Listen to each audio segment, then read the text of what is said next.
এটা হচ্ছে জিহান আর এটা হচ্ছে সাহেব। দুজনে ছিল খুব ভালো বন্ধু, কিন্তু এদের বন্ধুত্বের মাঝখানে ছিল একটা বড় কাঁটা। আরে বেলুনকে ফাটালো। স্যার স্যার জিহান ফাটিয়েছে। আরে আরে না না আমি স্যার স্যার স্যার জানেন তো সাহেব না চুরি করে ধরা পড়েছে। হ্যাঁ তাই নাকি? ঠিক আছে দাঁড়া।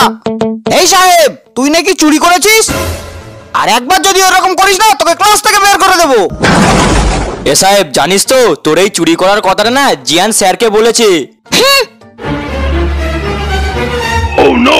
আরে এই কাগজটাকে ছুড়লো। স্যার স্যার জিহান ছুঁড়েছে। না না আমি না, বিশ্বাস যদি না হয় সাহেবকে জিজ্ঞাসা করো। হ্যাঁ স্যার জিহানই ছুঁড়েছে। আমি তোর সঙ্গে আর কথাই বলবো না। আমিও কথা বলবো না। বন্ধুরা এর পরে কি হবে সেটা জানার জন্য কমেন্টে পার্ট 2 লেখো।